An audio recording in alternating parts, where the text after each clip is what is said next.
Hello, everybody, and welcome to a brand new episode of the Auto Grade Podcast. Today, I'm your host, Daniel Lugo, and today I have the pleasure and the blessing of having here a one of an amazing guest, and I think she's gonna bring a lot to the table.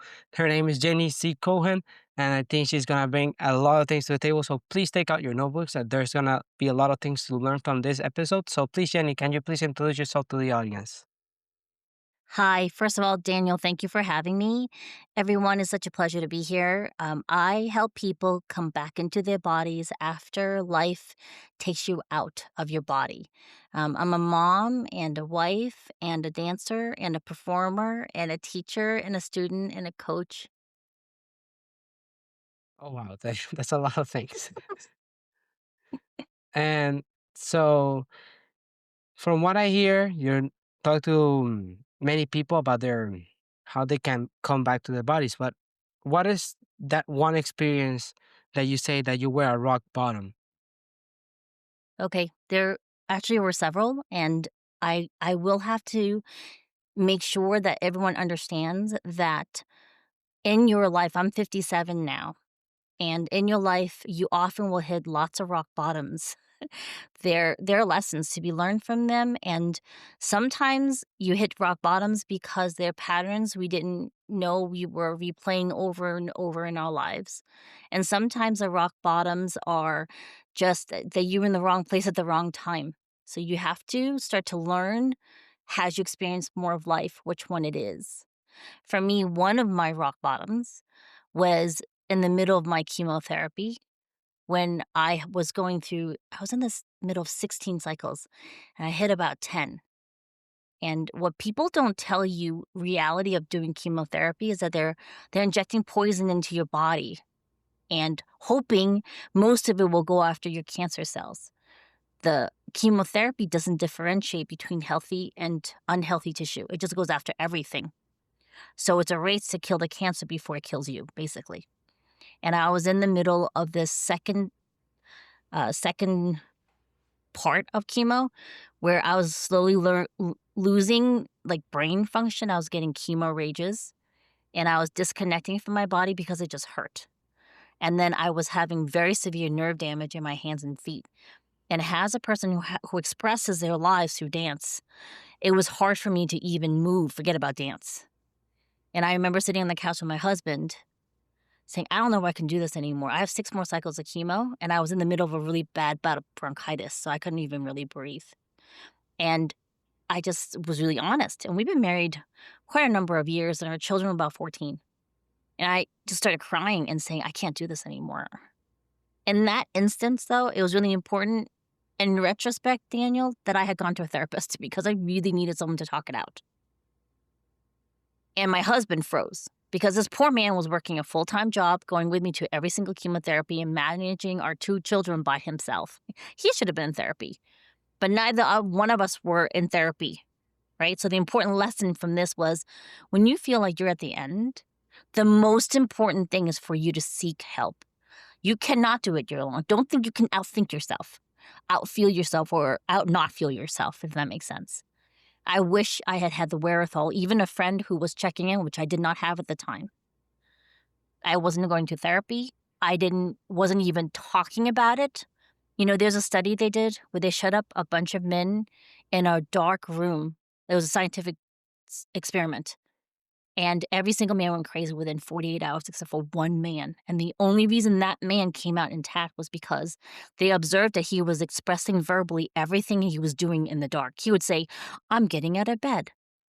I am sitting up. I am blinking, because that verbal use of his voice kept him sane. So when you're in a deep down pit, the worst thing you can do is think, oh, I can do this by myself. I can will myself to get out of this mess. Does that make sense? Yeah, it makes a lot of sense. Me personally, I didn't go to therapy when I went through my struggles. It was 8 surgeries for Crohn's Mm. disease. And then, like for me, my therapy was watching baseball games, with being with my family, being with friends. I was fortunate enough to have those, right? I think everybody has their way or solution. Like, for example, my mom went to therapy, and you went to therapy, but not necessarily. everybody fits the same rule. So you have to see for yourself if it does. If therapy is good for you, go ahead and do it. Like I tell people, I'm not gonna tell you to that I went to therapy because I did it, right? Mm. But I'm not telling you don't go because I didn't. No, if that fits for you, go. Well, Go you had because therapy of for people, community, Daniel. You had community. You yeah, were that's very right. blessed with family and friends and community and access to, the videos of sports, right?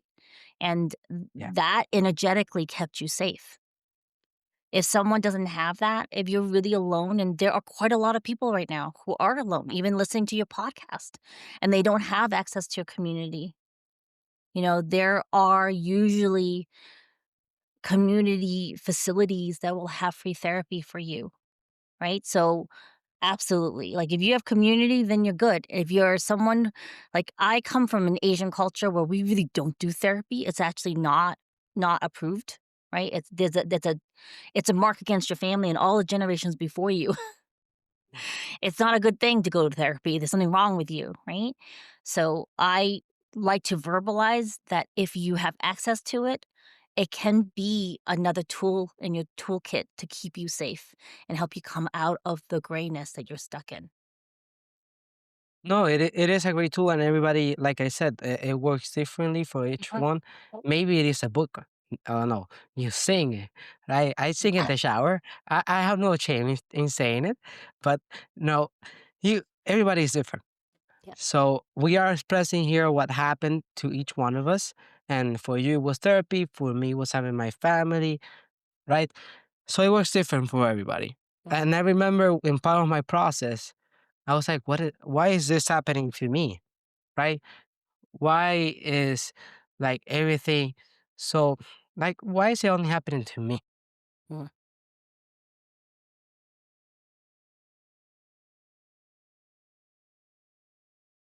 You know, the thing I say here is I remember I went to the hospital, right? And then I was having an infusion for iron infusion, right?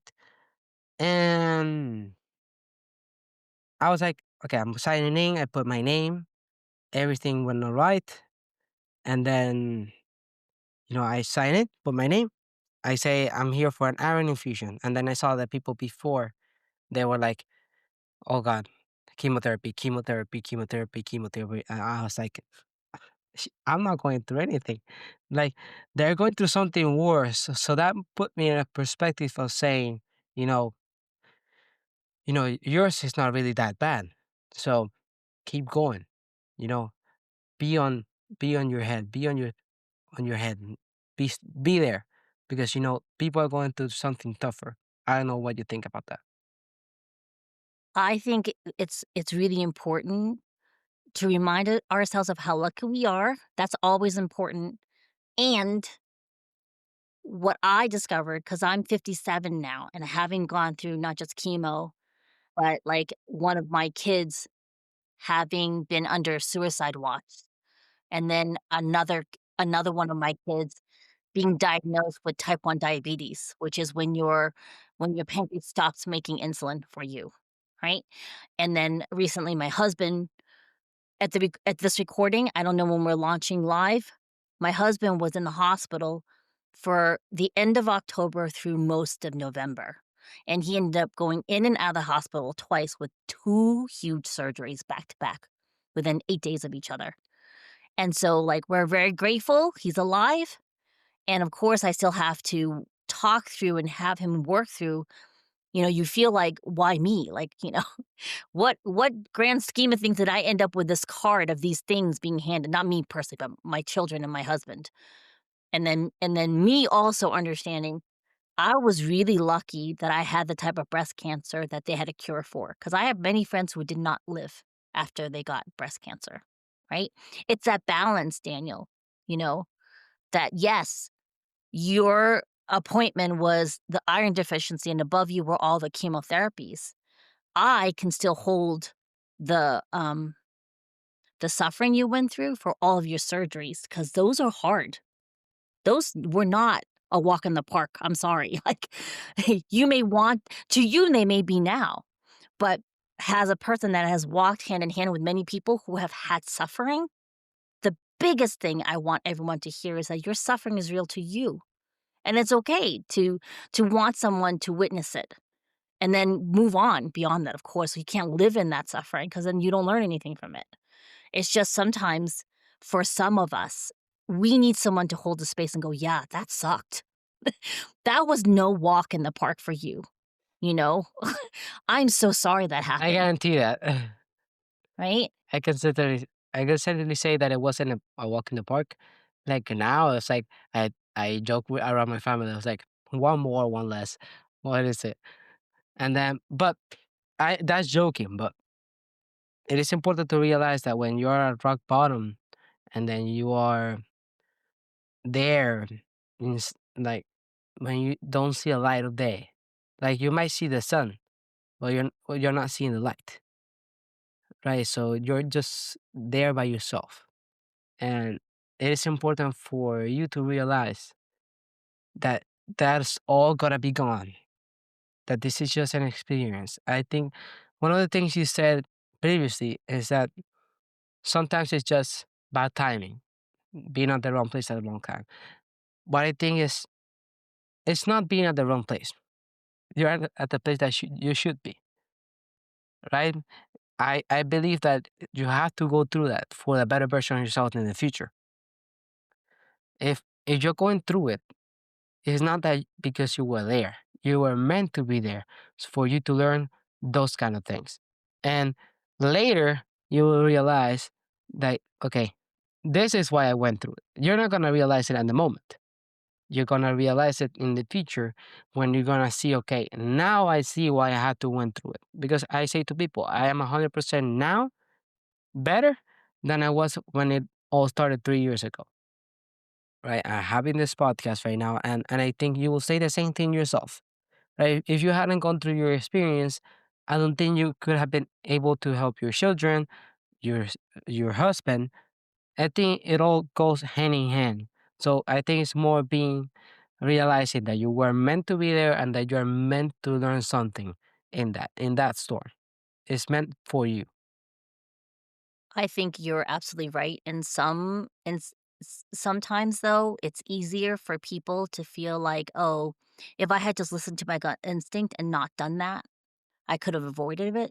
I think for me, it's marrying this awareness that if something happens, was I present when that thing happened to react in the way that would have been in my best interest? Because there are certain things we're talking a broad generalization. Of course, we're going to learn lessons if we're really aware that things don't always happen to us, they happen for us. When we're in the middle of it, though, it's very hard to have that perspective, or even if it's freshly in the past.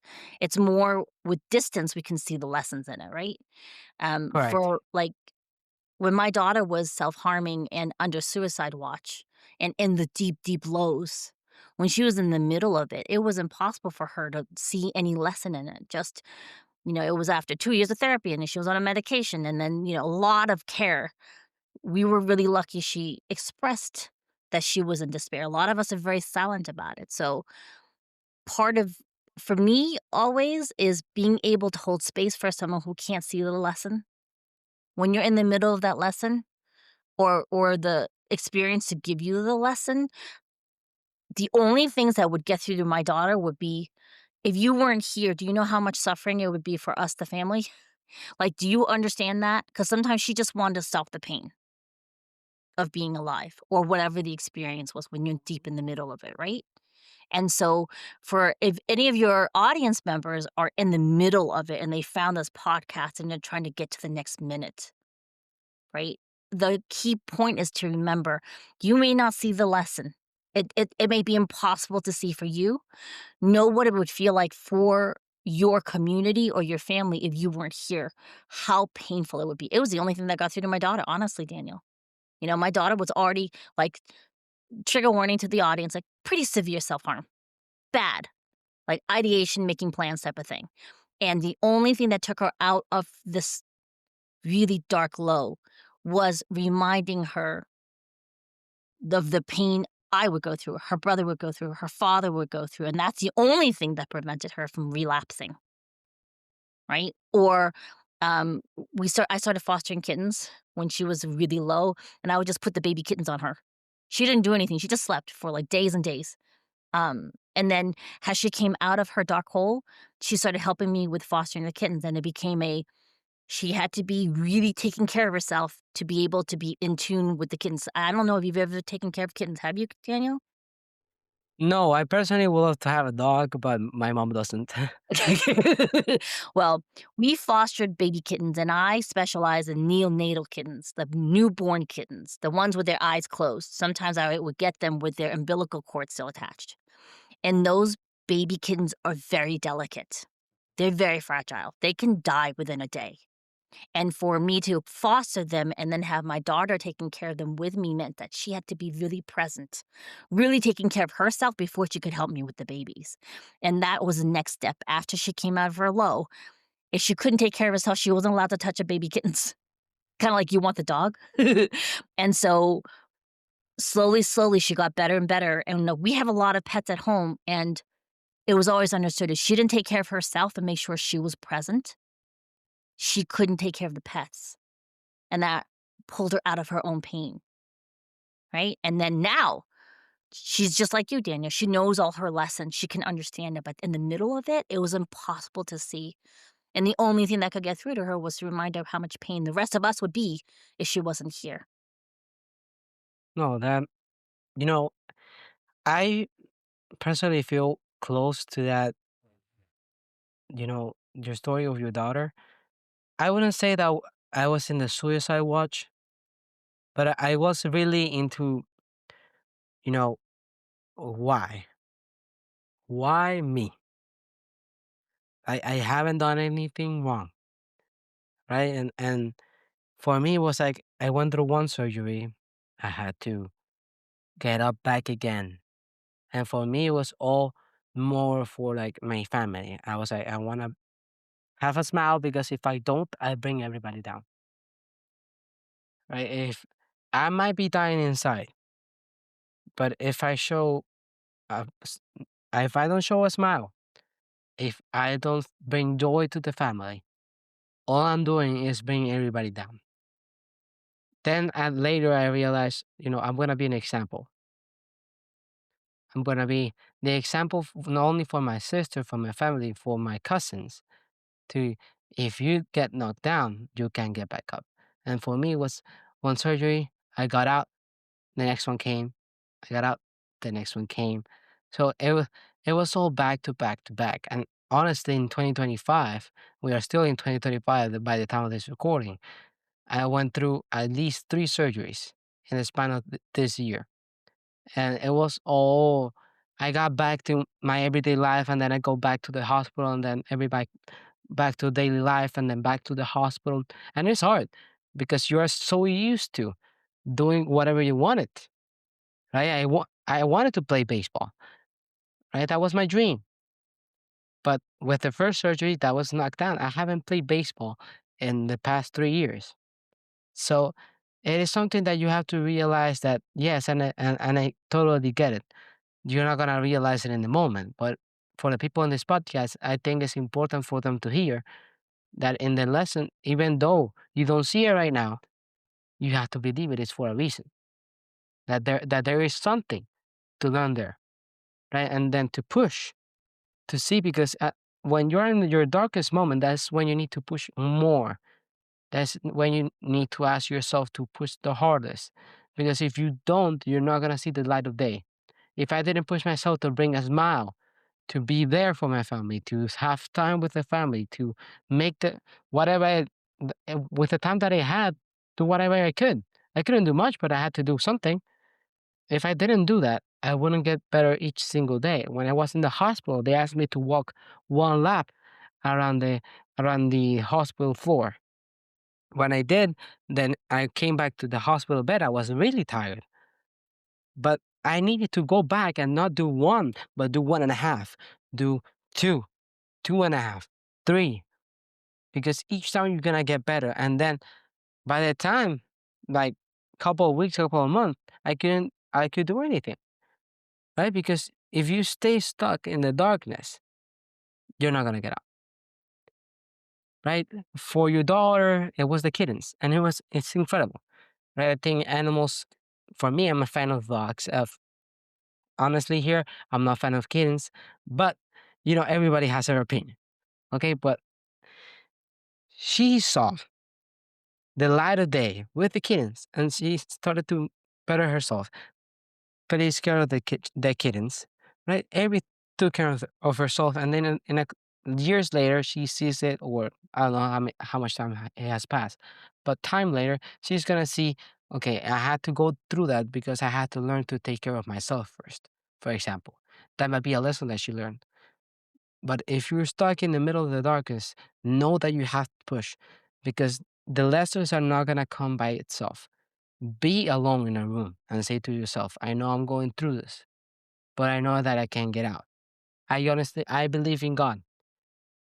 And for me, if you are there, you're meant, you can get out, but it's for you to decide if you want to or not.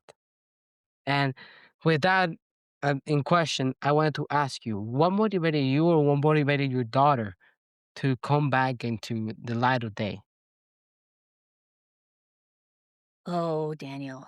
Okay, so I can't speak for my daughter, honestly, because that's her own story to tell. For me, it was I have to make the most of the second chance at life because I really could have gotten a cancer that wasn't curable and it wouldn't have mattered what I did. And one of the things that I did during cancer treatment and then post op, post surgery, chemotherapy, radiation, and even during all of those was to move. I use dance as a therapeutic way of healing and reconnecting with my body and being present. When you say you have to push yourself, I hear you have to move. The worst thing is to be very still in your mind, whether you're using your vocal cords and speaking and singing or dancing. On my podcast, I always talk about you're a dancer no matter what you do. Even if you're dancing naked after your shower, you're a dancer because you can move. You have a body, right? It's really important when you're really low to still be moving because things that don't move, they're dead. Even when you're lying still, your cells are vibrating. And to acknowledge that is the key to being able to ride out the darkness. I love the fact that you had community. Even though you couldn't physically do the baseball, you were watching baseball games. Oftentimes, like your brain thinks that you're doing it when you're watching something or you're visualizing in your head. So I've had clients that couldn't do physical things, but they would envision themselves dancing. And for me, this is why I'm still alive because this message of using dance as a movement and a healing modality is what I'm supposed to be reminding the world of. And that's why I still work and so truth talk to you, Daniel, and to your audience. I am 57 and I still battle with depression, right? I just come up with lots and lots of ways to figure out when I'm starting to take a dive. I have all kinds of things to set off alarms because I'm really good at ignoring my own needs. My whole life, I'm conditioned to take care of everybody else. I'm a mom, I'm a wife, I'm a friend, I'm a daughter. And oftentimes, the little girl in me, the little Chen Ying that was born in Taiwan and neglected, needs me to pay attention. So I have all kinds of I have this, which is an Apollo. Okay, that reminds me. I have alarms on my phone to remind me to check in with my body. So this is a lifetime journey of always remembering for self-care first, because that's what's really important. Now, you were younger. Daniel, how old are you now? Am I allowed to 21. ask that? 21? Okay. All right. So you're on the cusp of this amazing life. You're just getting started. I'm getting started too. I want to live to be 150. 57, I'm only the beginning too. So the goal is to really learn to be so in tune mind and body that you're this extra powerful vehicle and you believe in God and so do I, right? So for me, I know that I signed on for a purpose before I was born and everything that happened to me before today was to equip me with the skills. Before, I really wasn't good with listening. I just wasn't. And I know God talks to me through my body. That's just the way it is. And so the more connected I am with who I am, the stronger I am to do what I'm meant to do. And I love this reminder from you, Daniel, to your audience. Like, even if you're suffering, There's a reason for it, and for me, it was oh, it's equipping me to do what I need to do. I'm gaining skills. I'm gaining skills from this experience. When my son was diagnosed with type 1, I stopped praying. I was so angry, Daniel. Like, how could you do this? Like, my kids are from in vitro fertilization. My husband had cancer. We had to go through IVF. So we're the very first test tube babies, like in a petri jar. We made babies in a jar, And so I was angry. I remember saying to God, "You gave me these miracle babies, but why would you give my son this thing he has to battle for his life?" And I stopped praying. I was very angry. Then when I got breast cancer in the middle of chemotherapy, I got a message from God. You don't really need this answer. I'm not saying this because you asked, but I feel like this is going to help you with your treatment, is what I was getting this message. Daniel got the type 1 to slow him down. Like, I wasn't supposed to understand this. It was his own experience. My son's journey with God and getting type 1 was his personal journey, his own suffering he needed to learn skills from. Nothing to do with me, but as his mom, I got the download. It's his journey, not yours. And because I know you're going to be a poo-poo head about this, just so you know, he got it for you to understand, to slow him down. Because my son he's a risk taker. He's the Mm, first one to mm, jump off the roof. mm. So this was to slow him down so he could be safe to do what he needed to do in this lifetime. And I was reminded by God in the middle of my chemotherapy all the times that you stayed up thinking you were going to keep him alive, because when you have type 1 as a child, you can die in your sleep. Okay. So I had not slept in years before I got cancer. And I was like, oh, I'm gonna keep him up. I'm just not gonna sleep. God reminded me I kept him alive, not you, with you not sleeping. That just brought you to an immune deficiency and you got cancer. I kept him alive, God, not you, Jenny, not his mother. Like, you didn't do nothing. I kept him alive because his time on earth is not done yet. He has things he needs to accomplish. And I was like, oh, okay. That story about how you look behind you and the footprint in the sand, one set versus you with God. And then when it's just one set, it's really God carrying you, not you going by yourself. God never left you. God never left me. Right. So even when we feel alone, that's when you're being carried. No, I think it is important for example, when you're each one of us has a cross to carry, but you're not carrying that cross alone. You have someone by your side, and you may not see it because God is not visible. God is not form because He would not be God if He had form. Right? He does this things on purpose. Right? He did mine because I had to learn many things. One of them being the importance of moving. Like you said, for me, it was being at the gym. The gym became like a really important part of my life. That for now, when I don't go, I feel like there's an empty part of my day. Like I didn't do something in that day. So that became one part of the things that I learned. The other things that I learned, for example, is eating right. It is important too. It's not only moving, because you can do so much by moving if you don't eat right. So each cross carries a lesson. And be sure that you're not carrying it by yourself, because he does things on purpose. And the purpose he has on your life may not seem transparent now. And for me, it's still not. For me, I still feel like I'm sharing this podcast today, right? And I feel like this is the way that I'm supposed to go. But I say to me, wait a second, you're on the right path, but this is not the way. Right? He might steer you away, or might steer me away from where you're going, and he's saving you. For me, I think he was saving me from something that I still don't know what it was gonna be, right? But be sure that you're not alone carrying your cross. Everybody has a cross, and be sure to keep going to carry that cross, because he's gonna be there with you every step along the way. He was there for me, he was there for you, and he will be there for you, right? That's all going to be fine. All the darkness is gonna go away, And be sure that once you're out of the darkness into the light, another storm is gonna come by, and you're gonna be in the gray again. But that means that there's another lesson to be learned, and then it's gonna be stacking up each other. And the lesson you learned before is gonna help you with the one lesson you're gonna keep going now, right? So each one of those lessons is gonna build you into a very different character.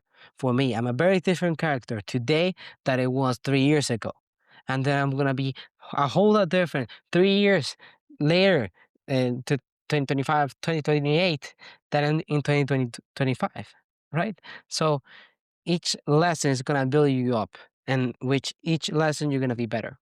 So know that it's not the end of the world. Everybody has their struggles, even billionaires. Sometimes people think that those people don't go through their struggles. And no, it's the complete opposite. They might have the money, right? But they might feel empty inside.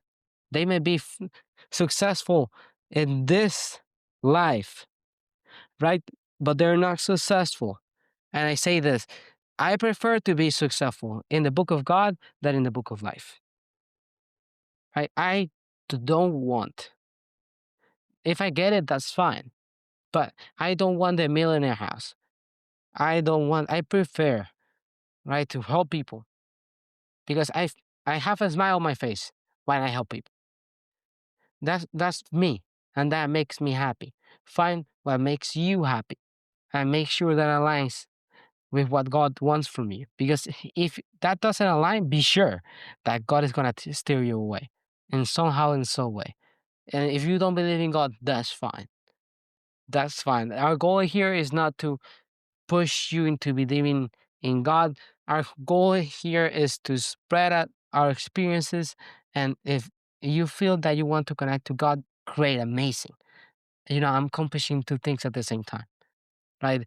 I'm trying to bring everyone closer together to God because, that is what makes us, unique, right? Believing in a God, because people argue, why is there a God if there's wrong, evil in the world? And people get the definition of evil wrong. Evil does not exist. Evil is a lack of good that isn't there. So if we realize that and you come to God or you don't and you want to keep going and somehow in some way he's gonna steer you because he's incredible, and I think there's nothing to lose. If you want to try it out. If you don't, that's great. It all goes along. And I think Jenny and I here have spread our experiences, and I hope that with each word that comes out of here, you learn something. And going to the next question, I wanted to ask you, Jenny, can you please tell me more about your spotlight confidence formula? Oh, it'd be my pleasure to. So it's really understanding and accepting and realizing for me that I'm the star of my own life. And whether or not I'm aware of it, I dictate how I'm treated and received. So you are dictated by how you set it up for yourself. Meaning, I love the reference to, for me anyways, when I was first introduced to God, when I was immigrated to the States from Taiwan, when we were part of a Bible church. And back then it was talking about how special everyone is in the eyes of God. Like every person is a star.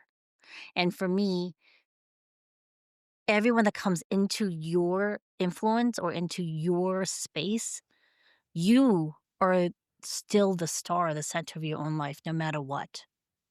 And so, in order to step into that, that means, realizing that you're going to influence how you're treated in a partnership, as a parent, as a child, as a friend. You're setting up the standards of how you're going to be treated or seen by how you perceive yourself and how you will speak about yourself, think about yourself, portray yourself, dress yourself, care for yourself. That will be reflected back. For me, I realize that. So the Spotlight Confidence formula is having people understand that how you're being treated sometimes often is a reflection of how you're treating yourself already internally. For me, also, it was in addition to whether or not you believe in God, we are all connected energetically, especially on a higher level. Everyone is connected. Every country is connected. I know it's a little bit woo-woo. I just have found that. Like you were saying, in the absence of good, evil will exist. Or darkness exists because there's not enough goodness to illuminate it. That happens inside of us. If there's not enough goodness in you, you will allow darkness to come. And I'm not talking about darkness like when I'm sleeping and it has to be dark. We're talking about the low stuff, the low vibrations, the low thoughts, the why me starts to take over. And with the motion that I was hearing, to tie into the very beginning when you're saying, always be able to push yourself. And I was relating that to movement, right? Anytime you're feeling low, remember that you're in charge of your spotlight. Always. There's no one else that can control it.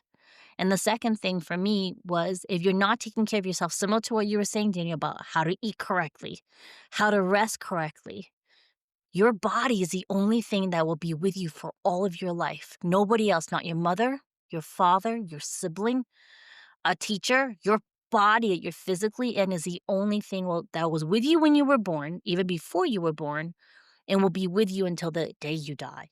So the relationship with your body should be number one. And that's also, for me, how God talks to me. Through my body, through my gut, through my prayer, through my awareness of everyone around me and how energetically we're all connected. There are schools of thought that say you can affect the energy of a room by how positive a beacon you are when you walk in. And in the same way, you can let other people affect you with their negativity if you're not strong enough in your own light. So that's what the Spotlight Confidence formula does for my clients. No, that's good, and I think it's important to touch on the factor that we need to be aware of the people that surround us. Either they can be a positive influence or they can be a negative one. So we have to be careful what do we let each other, like, if we let negative thoughts come into our heads, everything is gonna go around. You're gonna be on a loop thinking of things. But if you have positive influence, that brings you up. You have to be around around friends that take out the best of you. If those friends don't bring out the best of you, and what they do is separate you from who you are, those are not true friends. I'm fortunate enough to have incredible friends, and they have been with me the entire 3 years of this process. And being able to have those friends that they are a positive influence. I have one of my friends taught me how to eat better, what to look in the ingredients. I have friends that go to the gym with me, and then we seek out each other. And if we are not doing something, I have friends that we learn a new language, right? And each one of those friends, they can be a positive influence. So you have to manage who is a friend that does not provide to you a positive influence. And it is hard because you might have to separate yourself from that person. Because if you keep going with that person, you're gonna stay there or worse, go down a slippery slope with that person. Because they might lead you away from your true friends. Those friends that are right here that are providing you with a positive influence, with one negative influence, you're going to get further and further away. That can happen, but it's for you to decide if you want it to affect it or not. So I prefer to have those friends. I don't have 100 friends. I have 7 friends. 7. If I'm missing one, I'm sorry. But uh, I have those friends that I truly care for. And everyone should do the same, right? It is on us to know, okay, they are providing us with a positive influence, and sometimes even in our own family. If I'm doing the podcast, someone can say to me, "Hey, I don't think you should do this.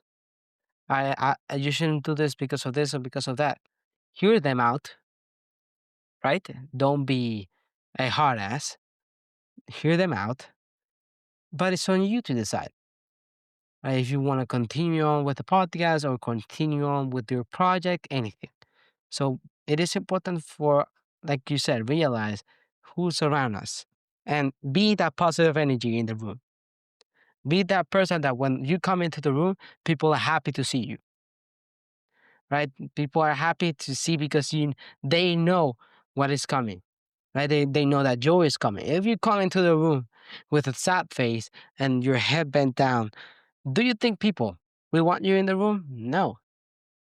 No, you have to be positive and joyful, right? And even now in the time of this filming, hey, this is Christmas.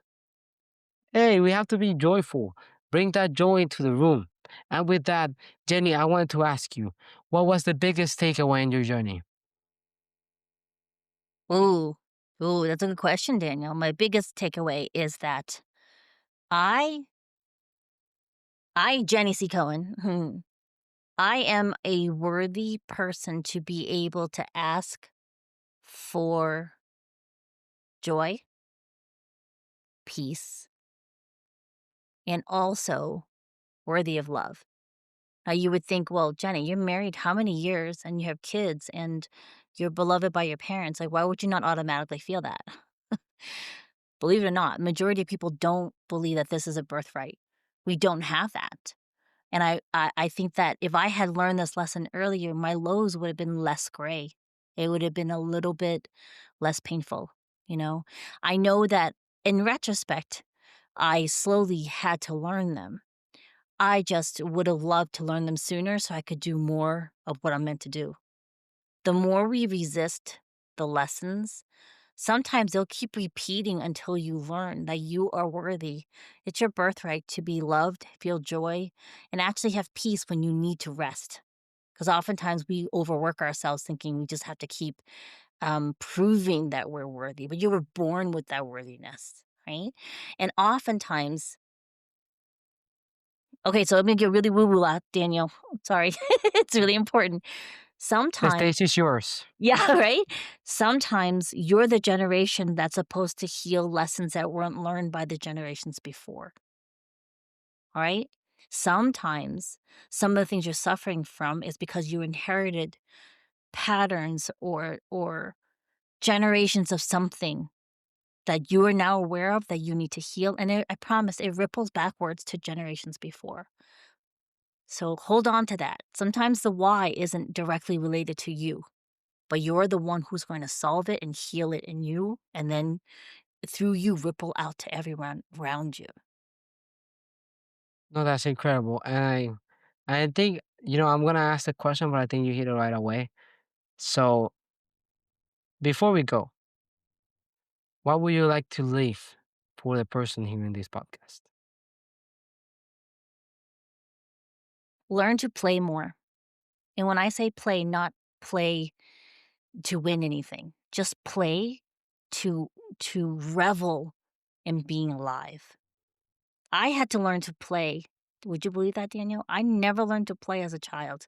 I didn't play. I just took care of my little brother. And then before that, because I was a girl born into a country they didn't value girls, I was not ever really understanding how lovely I was as a child. So no matter what your age, learn to play so you can remember the joy of being alive, even when you're feeling like you don't know why you're suffering. That's really important. That's part of that balance of being able to feel like, oh, this really sucks. And I can still play and feel joy. Oh, thank you so much for those words. And I think a lot of people will learn from this podcast, from your experience, from my experience. I think there's a lot to learn. And I think people will realize that the important thing here is to realize that you can get out. That's why the podcast is called Out of the Gray, right? You were inside the gray, now we're out.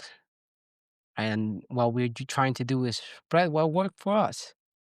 And with each guest that I bring into the podcast, it's a different experience. So know that you can get out, yet you are not alone. This is a community built for you. This is not built for me, not built for Jenny. This is a community built for you. If you have any questions, you can ask Jenny or I. Follow us on our social medias and DM us, email us, comment on this podcast. But because we would love to help anyone out, right? And like I said, you're not alone. Learned that when you are at the darkest, that's when you need to push out the fullest. That's when you need to bring your energy out. Be positive. Know that you can get out because that's the important thing here. And I would love to, end the podcast by saying, please follow Jenny on any platform. Jenny, can you please tell the people where they can find you? Thank you so much, Daniel. You can find me under Jenny C. Cohen, Cohen. I'm everywhere under that name, so you can find me. I'm also on YouTube under the Dance to Heal podcast channel. And really, truly just know that you really are loved and you are seen. And if you want to move with me, you can go to two different places. You can go to Dance and Heal, which is dance, DANCEANDHEAL.com, or go to my newest offer starting in January, which is called movetobloom.com. Well, people, you now heard where you can find Jenny. You can find me at the Lugo official, DLUGO official, at Instagram, TikTok, and YouTube. And please don't forget to like, subscribe, comment, and share this podcast with the people that you love, with the people that you think will like to hear this message. Thank you so much for hearing this podcast. God bless you all. And in this time of the recording, Merry Christmas. And thank you so much. Bye bye.